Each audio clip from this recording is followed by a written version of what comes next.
Rick, taking a look at Daniel Sprong, 4 straight games for him. Can you just reflect on his game in the last few? Yeah, some good stuff there. Some stuff he's got to clean up. He's just got to find a consistent game. He's got to hold on to pucks when he can, and obviously he's got the good shot. But I think it's consistency that he's trying to search for, and we're going to keep working with him. Just coming out of practice this morning, you guys had a day off yesterday. How are you feeling? How do you see the team feeling?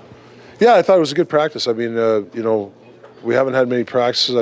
They've had some good days off, but for rest. But we now, I think the next couple of weeks is going to be a lot of business, more business now. So I like the business attitude at practice day. We worked on some stuff, some good battle drills. Hopefully it transpires for tomorrow.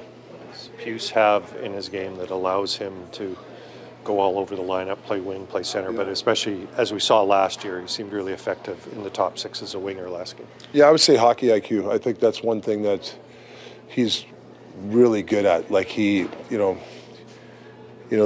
what he makes up for, whatever. He knows that he's not the fastest player out there, but when you have a brain like that, you can make up for that, and I think that's where he's really good at. I know it seemed like the idea when the organization signed all these wingers is that Puce would go back to playing center because you'd have upgrades on the wing. Has he trumped those upgrades? Is he sort of proving hard to replace up there? No, it's a good question. I think it's still early in the season, so I think we got to get some guys going, some wingers going, obviously. But I just think he's, especially the last week or so, he's 10 days. I think he deserves more ice time, and putting him on that line, obviously he comes up big for us, is something that I'm going to have to do more often. So probably going to keep him on that line. I think he deserves it. But he's still a valuable guy as a centerman, too, for us. Speaking of more ice time, I think Garland's playing about 4 minutes more per game this year than he did last season. What do you think makes him such an elite puck retriever? Yeah, I just think his will to get there. He deserves the more ice time. We go way back, Garley and I, and he deserves it. And I can trust Garley too. Last minute of a game if he's out there. But yeah, he just drives lines, so that's why he's out there.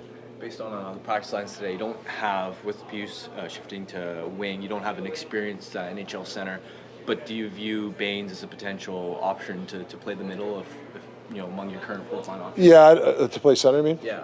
I don't think so. I mean, we'll shake it out. We'll look at. I'll talk to Patrick. We'll figure that out. But no, I don't think that's fair for Bainesy. I think Bainesy's a winger. Could he down the road maybe play center? I don't know. But Bainesy does a lot of good things, and I think, he's a very good. And I'm not even using a prospect, but he's a good young player for this team, and how we develop is really important. Could a call-up be on the horizon then, maybe? I'll talk to Patrick. I know Rats, who's been playing good down there. I'm not sure yet what we're going to do, but he's a guy that maybe, he might call up down the road. Yeah. And Fulbert left practice early. Looked like he maybe got shaken up. I just got off. I don't know what happened. I'll find out. We got off the ice. Connor, just taking a look back at the last game, a great win for you guys. Coach mentioned that was a great game of forechecking. Any other positives you're pulling from that one into hopefully tomorrow night's game? Well, resiliency. Obviously, them scoring at the end is a bit of a killer, and to rebound on that shift is really, really big for us. Great shift from Petey, and Suits keeping that play alive. So it's a good shift for us. But we had a solid game. Clean up our 6 versus 5, and then we'll be good. 2 goals from Puce Suter as well in that one. What can you say about him and his game? He's easy to play with. So him and Dak have a lot of similarities. How smart they go to the right areas. Not the fastest players, but just how they're in the right areas. They're above the puck at all time, and then when they get their chances, they can bury it. So I love playing with Suits. Played with them a bunch last year, and they got hurt. So I think we'll be a good line together tomorrow. Game 2 of this road trip just coming up tomorrow night as well. Do you have a focus heading into that one? Just bring in another consistent effort. If we can throw 60 minutes together, we'll be good shape. They're a fast, young team, a lot of offense, so got to stick to our details, and we should be fine.